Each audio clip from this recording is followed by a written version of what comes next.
up mga chong? This is Kenji ng Manix Fam and syempre gusto ko lang kayong pasalamatan sa lahat na nanonood sa atin. At kung hindi ka pa nakapag-subscribe, is don't forget to click that subscribe button and wag mo rin kalimutang i-click yung ating notification bell para updated kayo lagi sa mga ginagawa nating mga videos. So ayun nga, ang dami pa rin kasi nagtatanong sa akin about sa Kendra daw or sa relationship namin ni Sandra, pero gusto ko lang din sabihin sa inyo mga chong na yun nga, ang tagal na rin siguro naming nagkahiwalay ganon. Ang tagal na rin namin na na hindi na kami okay talaga. And masaya naman ako sa nangyayari sa kanya ngayon. Kagaya niyan, nagiging okay na yung career niya, umo-okay na rin siya, at nagiging masaya na rin siya. And masaya din ako sa sarili ko syempre. And yung iba, nagtatanong sila kung may Kendra pa daw ba or ano daw ba nangyari sa amin, bakit daw ba kami naghiwalay, ano daw bang problema, may iba na daw ba ako, may naging jowa ba ako, o kaya siya din ba, meron din ba daw siyang, nagkaroon din ba siya ng bago. So, mga chong, gusto ko lang din linawin kasi sa inyo lahat ng bagay.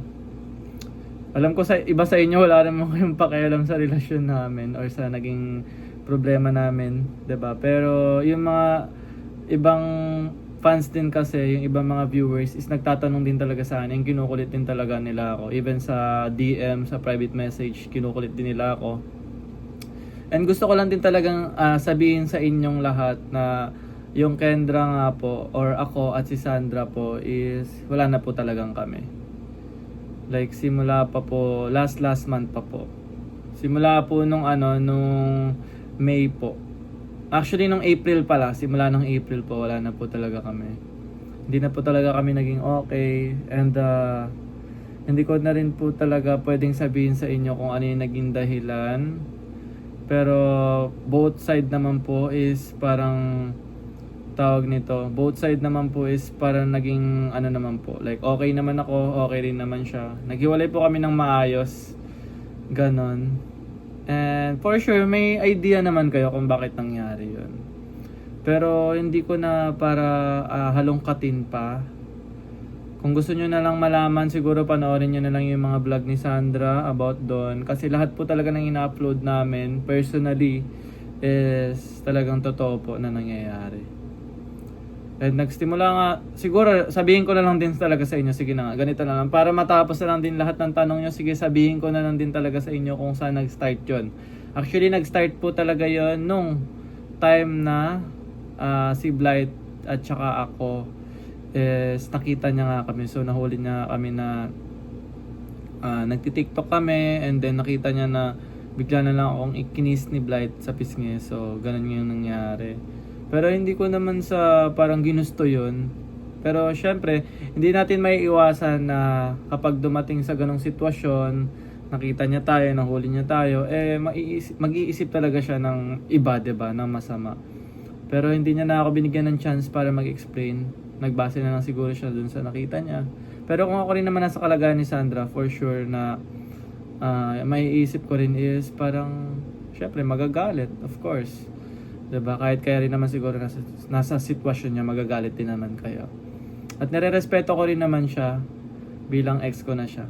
And yun nga, ngayon, tawag nito, syempre, nagsisisi ako, nanghihinayang ako sa mga bagay na nangyari, ganyan, sa memories namin, sa mga pinagdaanan namin. Kasi sobrang tagal din namin na naging mag-partner kami, 'di ba? Sobrang tagal, like mga 3 years, 4 years, ganyan, 'di ba? So grabe, as in talagang masasabi ko na sobrang happy ko na nakilala ko siya. Sobrang saya ko na yung 4 years na yon, hindi yun mapapalitan ng kahit anong bagay. Yung memories na nagawa namin, hindi kayang palitan ng kahit anong memories. 'Di ba? Sobrang saya ko doon. Through ups and down, magkasama kami. Sa kabila ng lahat ng pagsubok, sa kabila lahat ng mga problema, nalampasan namin yung lahat. And wala naging problema, and dito lang din talaga siguro. Siguro nga may mga chance din talaga, and may mga pagkakataon din talaga, or kumbaga binigay din talaga ng tadhana, or pinagkaloob din talaga to ng mga panahon na para, alam mo yun, bigyan kami ng time, bigyan kami ng space sa isa't isa. So, hindi ko rin naman pwedeng sisihin siya, or guys, wala rin naman dapat ako pagsisihan sa mga naging desisyon niya or namin, 'di ba? So, kung ano man yung naging desisyon ni Sandra, nire-respeto ko 'yon. And sana sa mga nagtatanong sa akin kung ano man yung naging desisyon ko, sana nirespeto niyo rin po ako. So, ayun lang po. Gusto ko lang po talagang klaruhin sa inyo yung about doon sa nangyaring ganun, kung bakit nga kami naghiwalay. 'Di ba? Siguro dahil doon lang sa ganung bagay, pero hindi ko naman ini-invalidate yung nararamdaman niya. Well, valid naman yung reason niya, valid naman yung feelings niya. And yun nga, nire-respeto ko nga yan. Pero sobrang nangihinayang lang ako sa ilang years namin na pagsasama. Ganun lang. Pero pagdating sa, syempre hindi na ako pwede manghinayang, 'di ba? Na ngayon kasi may partner na siya. And sobrang saya ko ah. Guys, support po ako sa kanilang dalawa, support po ako sa kay Ching, support ako sa kanila. Wala akong issue sa kanila. Sobrang happy ko na napapasaya niya si Sandra. And gusto ko lang din sanang iparating sa kanya, kung mapapanood niya man to, na kay Ching, gusto ko lang iparating na sana ingatan niya si Sandra, alagaan niya si Sandra, huwag niyang sasaktan si Sandra, huwag niyang hayaan na ma-feel ni Sandra na in-invalidate yung feelings. And sana Ching, kung nanonood ka man ngayon, gusto ko lang din sabihin sa'yo na maraming salamat na dumating ka sa buhay ni Sandra. At sana yung mga bagay na hindi ko nagawa is gawin mo sa kanya. And gusto ko lang din sabihin na sana yung mga bagay na nagawa kong pagkakamali ko is hindi mo maulit.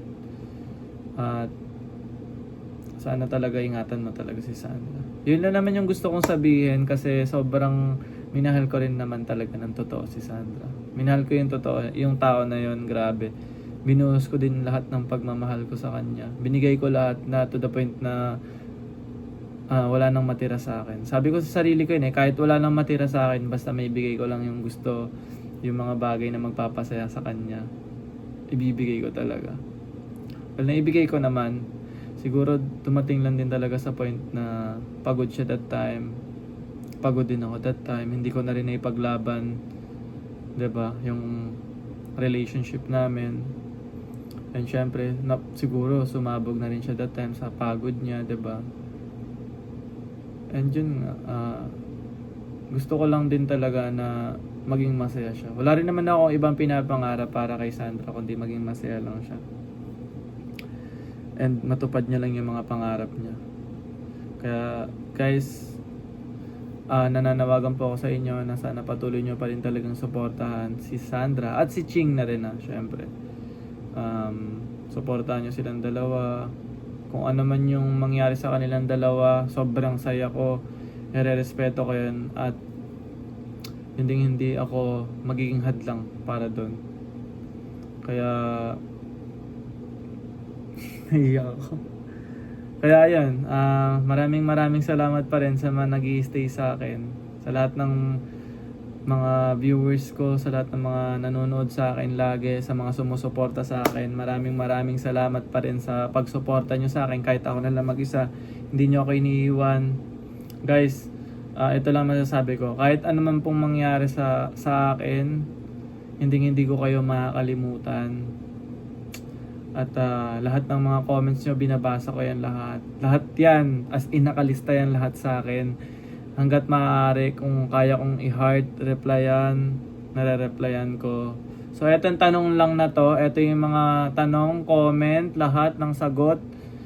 Lahat ng mga tanong pala, sorry. Lahat ng mga tanong is sinagot ko na ngayon. Kasi nga, ang dami pa rin nagko-comment sa akin about dyan. And sana maging malinaw na rin. Pero, yun nga, di natin alam yung mundo Sobrang bilog ng mundo, 'di ba? Di natin alam. Ayoko rin magsalita ng tapos na hanggang dito na lang kami ni Sandra. And ayoko rin naman magsabi sa inyo na may chance pa na magkabalikan kami. Kasi hindi natin hawak yung desisyon ng isang tao, di ba? Kung ako lang ang tatanungin, kung mas sasaya siya kay Ching, dun na siya. Kumbaga, magpapaubaya na ako. Ipapaubaya ko na yung nararamdaman ko para sa kanya, sa kaligayahan niya. Pero kung dumating man yung time na magiging maligaya ulit siya sa akin, well, gagawin ko naman yung best ko. At hindi ko nasasayangin yung opportunity na yan. 'Di ba? Pero, yun nga. Sabi niya naman, mahal niya na daw si Ching. Ewan ko kung totoo, or baka nabigla lang siya, or baka pinagsiselos niya lang ako. Pero, nung time na nagde-date kami, actually hindi yan date eh. Kasi magkalayo kami, may isang upuan dun eh. Nandito ako, nandito siya sa kabila. Tapos nanonood kami ng sine. Pero nung time na yun, alam mo yun, dun pa lang nakitaan ko na talaga na parang gusto niya na separate na talaga kami. Pero, ayoko magsalita ng tapos. Basta isa lang masasabi ko, sa oras na makita ko na nasasaktan na si Sandra dahil kay Ching, dun na ako papasok, guys.